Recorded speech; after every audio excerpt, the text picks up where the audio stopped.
Well, as promised, CBC's Brett Ruskin is back. He's going to answer your questions on the rising floods. We've got him in the heart of the flood zone in St. John. I should tell you, we are streaming this live on CBC News Facebook page and on our YouTube channel. So it's really a way for you to get involved with our stories that we are telling and sharing, so you can also bring your questions to the fore. And, you know, Brett is right there. He's been covering this story from the get-go. Why don't you bring me up to speed first, Brett? What is the latest on the situation where you are? Well, sure, Suhanna, and welcome to people watching on Facebook Live as well. Right now, the situation, we have this flooded out bridge behind me. This is just one example of the current situation here in St. John, all along the St. John River. The flood level is at its highest that it's been in decades. In fact, at this point now, we're around that 1973 level. Because the water level rises and falls with the tides, we are approaching high tide. It'll be around 3 p.m. local time that it will be high tide, and that really is the timing of the next highest level, and that's when we're going to see that historic water level here in St. John. I was speaking earlier with a resident who lives there in New Brunswick in Grand Bay, Westfield. Her name is Brittany Merrifield, and she is organizing sandbagging. And she said what started out, Brett, with a group of 5 people became a group of 150 to 200 volunteers. Are those the kinds of stories you're hearing, you know, of neighbors helping neighbors and strangers helping those who might need it?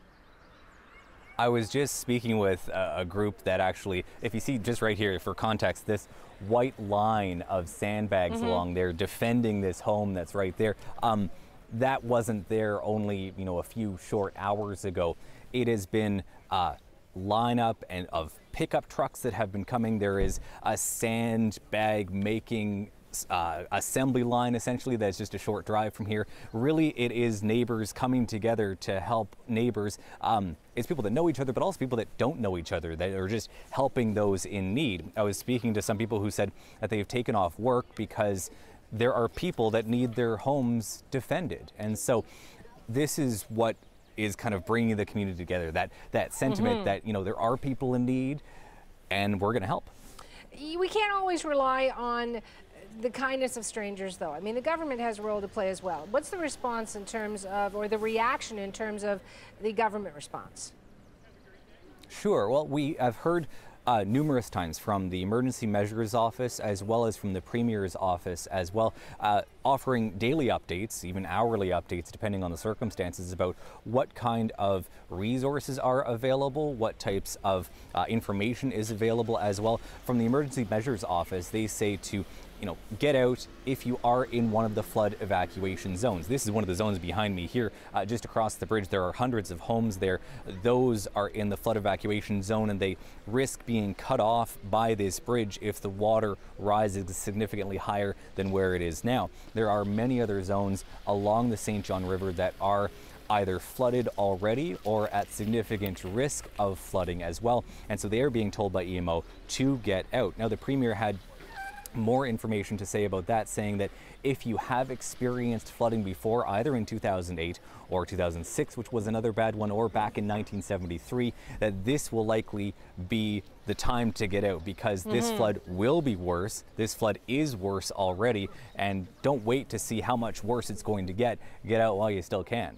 You know, Lori Haynes has asked a question on Facebook, Brett, for you. She says that she hopes there will be some kind of financial relief set up for people, but she also wants to know, you know, are people donating? Is there somewhere they should be sending money?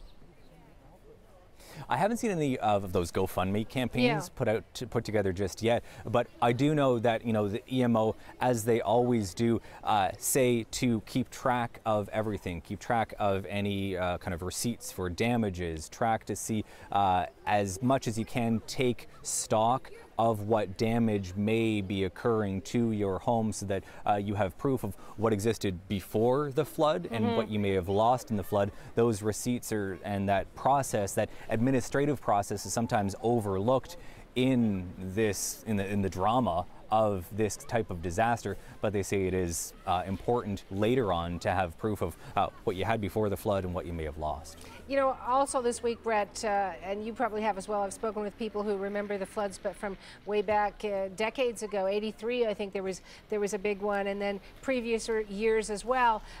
I've lived in my home for more than 20 years. I know how important that bricks and mortar can be, but are there some residents who are saying, I'm just tired of this, I'm getting out? Yeah, so here's a couple of mentalities, and I'll talk about it later on in the Facebook Live as well in more detail. This home right here, they say that they have put in so much time.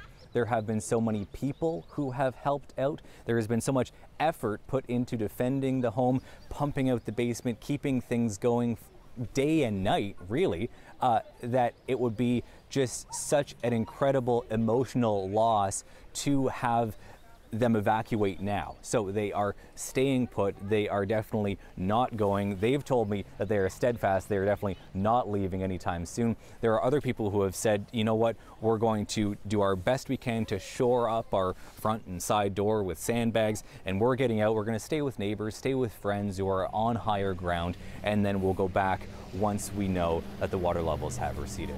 And as you and I both know, this opportunity on Facebook and CBC's YouTube channel as well is really a chance for viewers to connect with our program and with you, Brett, because they see you and they invite you into their homes or their mobile apps or wherever they may be every day, I hope, and they get to know you, so they also get to know the stories that you tell, and they want to hear more.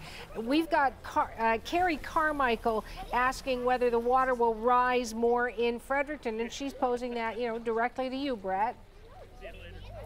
The water in Fredericton will likely remain where it is. That's what we've heard so far.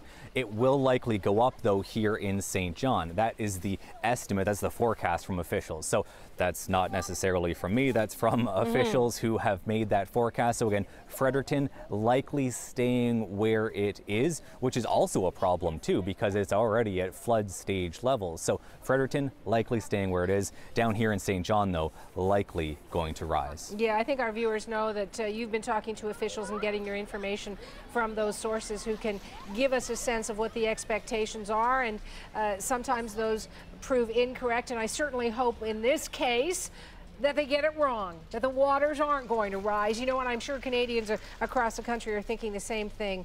Thank you for that, Brett. That's CBC's Brett Ruskin in St. John. Now, the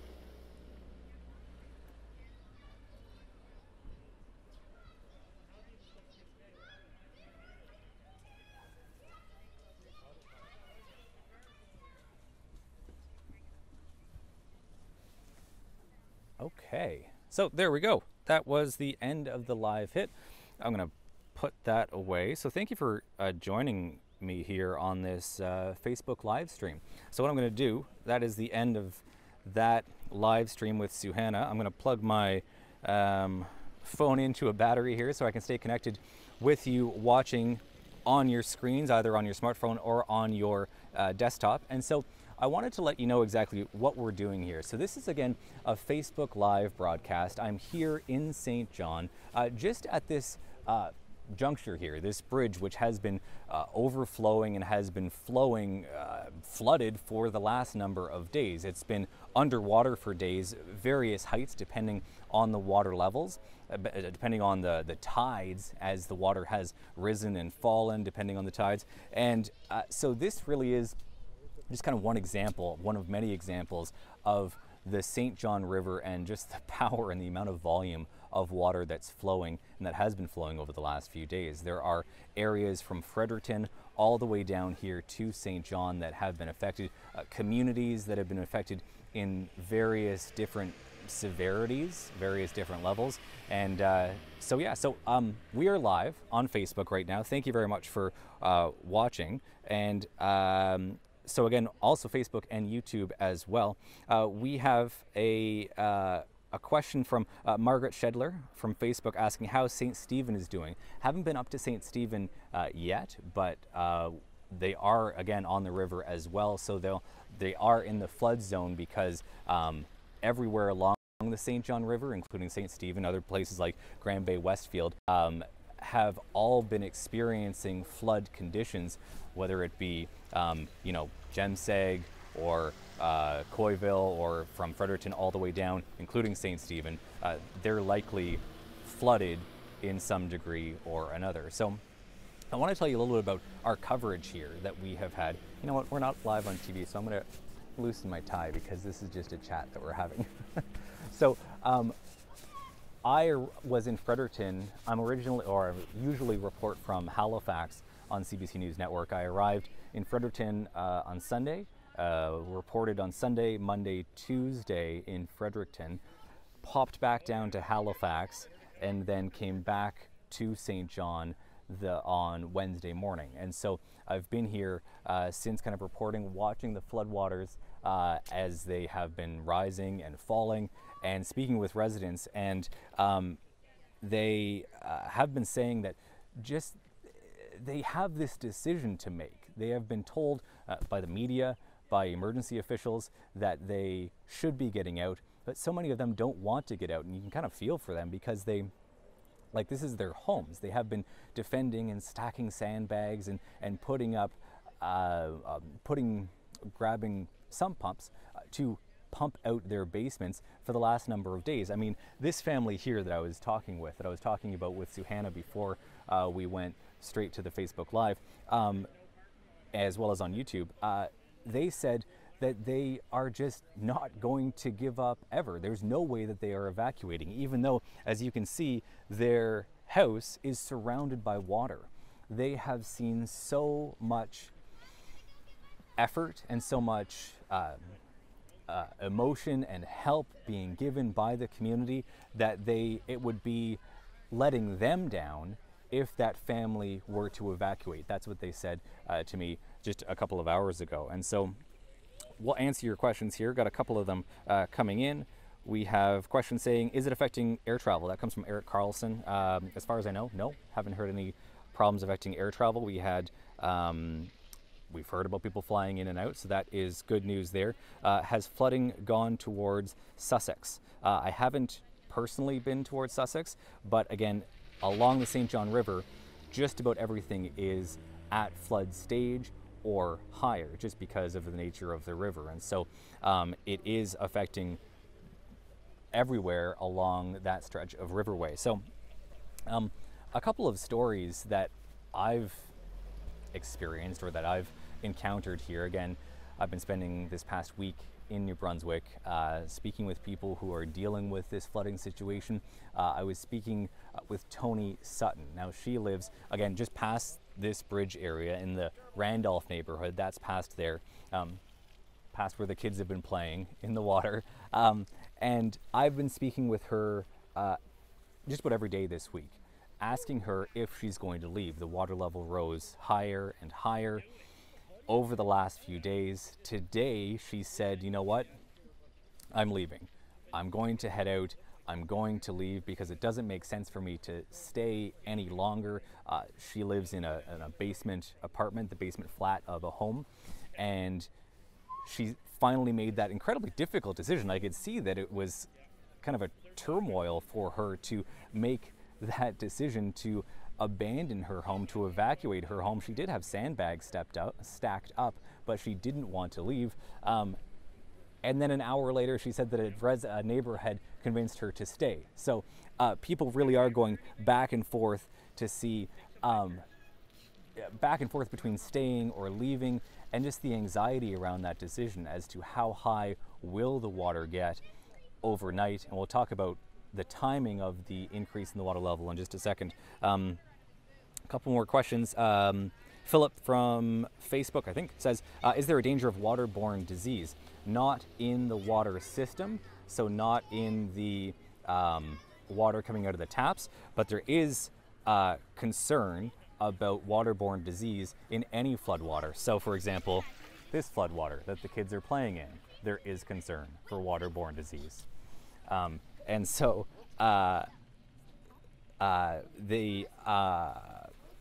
because of the fact that the water is over top of the sewers, and the sewers will be filling up and then dumping into the street. So there is always that concern for waterborne disease. Maggie Milliken says, any deaths or injuries reported yet? Not yet. We do know that in 1973 there was one death reported in that flood.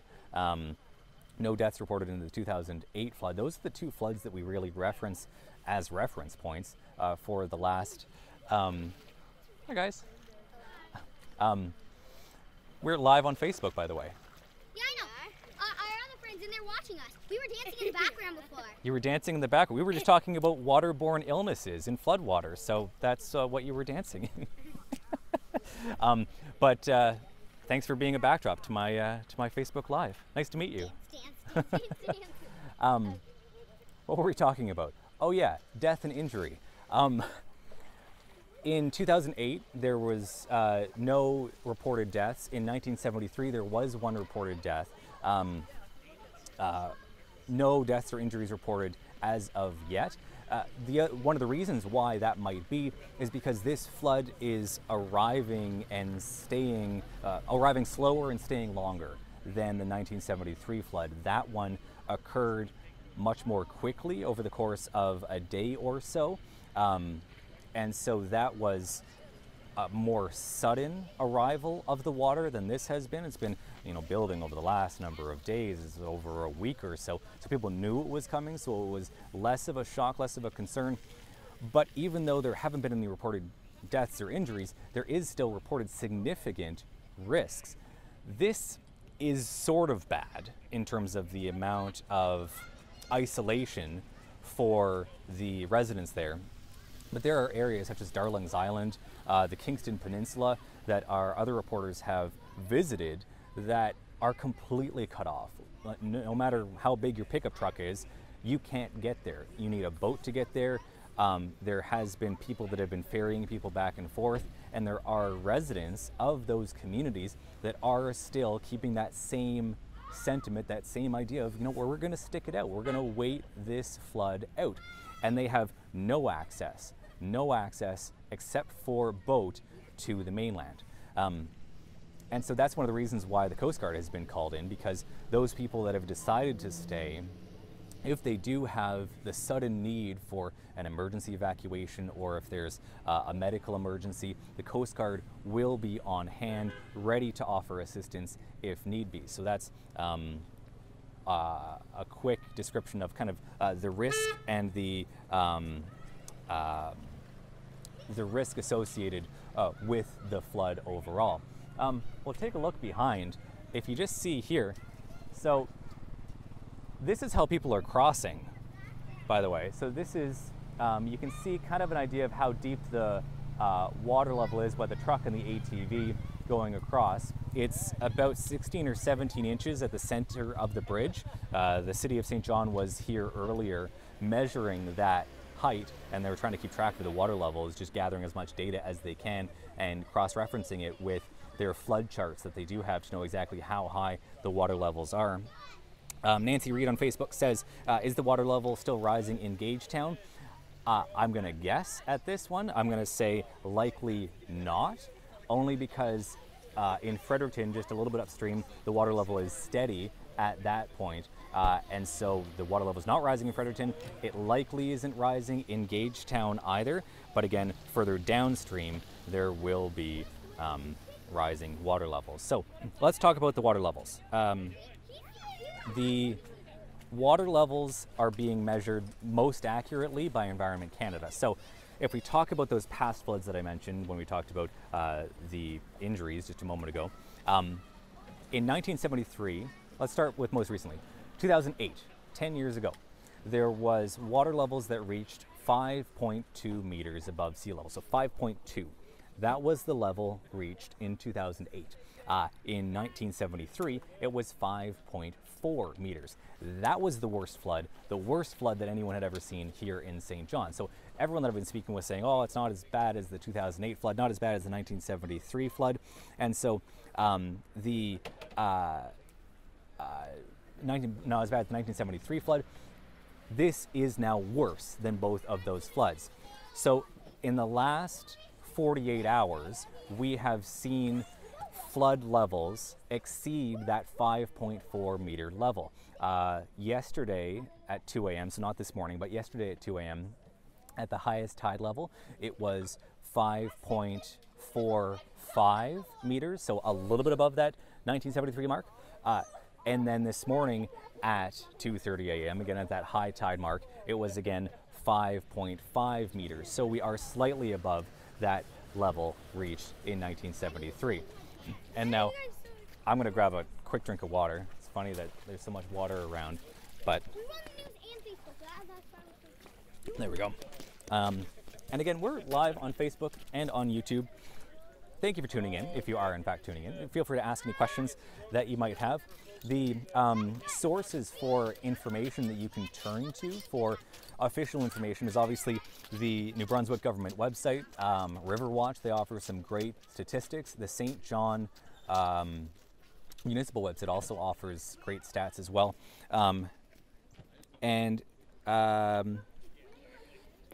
If we just take a look, reading a couple more questions. We have Alan Swain on Facebook saying, why is it the province needs to ask the Army for help? Can the Army not just offer to help? The Army can offer to help, but I imagine that there would have to be more of a discussion before the Army just unilaterally decides to move in to a region. And so I would imagine, well, there are the conversations happening right now. We know from the Premier that he has been in talks with the federal government. The federal government has offered help to say, hey, what do you need? What are your needs right now? What are the risks? What are the resources that you have that you might need? And that the military has been discussed, but that they haven't been called in. The Army in that case. We do have the Coast Guard here that I mentioned before. The Coast Guard offering that emergency lifeline for people who are entirely cut off from the mainland. And now, as you see around me, there is a little bit of activity. We have an ATV going past, which is the noise there. And the truck that you would have seen come past me in the last couple of minutes, I didn't notice it come in, has actually been ferrying people back and forth across the bridge. And so most recently, he ferried across a couple of CBC reporters to get to that area, to get the shots that they would want of the neighborhood there. And so he's been kind of going back and forth across the deepening floodwaters over the last little while. So again, we are streaming live on Facebook. Thank you very much for tuning in. Let's take a look to see if we have any more questions. I can answer whatever questions you want about the coverage of what you've been seeing on TV or hearing on the radio. Now, if we take a look at the future, going forward into the weekend, we have more water on the way, at least for the St. John area. We've been getting questions about Fredericton and Gagetown. They are less at risk than this St. John area here in the St. John region, kind of Grand Bay, Westfield, Kennebecasis, around that area here, because the water level is going to increase. So we talked about the flood levels before, 5.2 2008, 5.4 1973. This is 5.5. We are likely seeing 5.9 by Sunday. Originally, the government had said that we would see 6.6, which would just be a meter above anything that St. John had ever seen. That really got people's attention when we had that 6.6 announcement. The government has kind of walked back that idea of having, or that estimate rather, of having 6.6 level meters of water, and instead they are saying that now 5.9 is the expected level. So to put that into perspective, right now this is 5.5 or 5.4 depending on the tide. We're looking at 5.9, so that's another 40 centimeters of water that is expected to be in the river by Sunday. Now keep in mind that there's also rain. There was rain last night, 5 to 10 centimeters, 5 to 10 millimeters rather. There is rain tonight as well, with another 10 millimeters expected to fall. That's all going to fall into the river basin essentially to add to that water level. So really the message from emergency officials is not to put their guard down just yet. Now, I want to remind you exactly where I am. I'll show you where I am here. This is the bridge to the community of Randolph.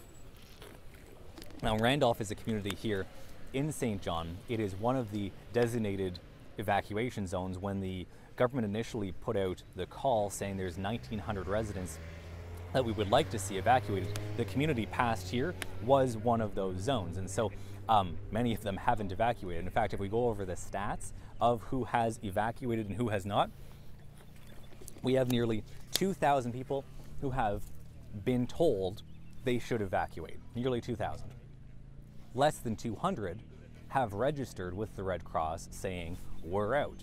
So that's less than 10% of people who have been told to evacuate or suggested to evacuate, because again, this is not a mandatory evacuation, it is a recommended evacuation.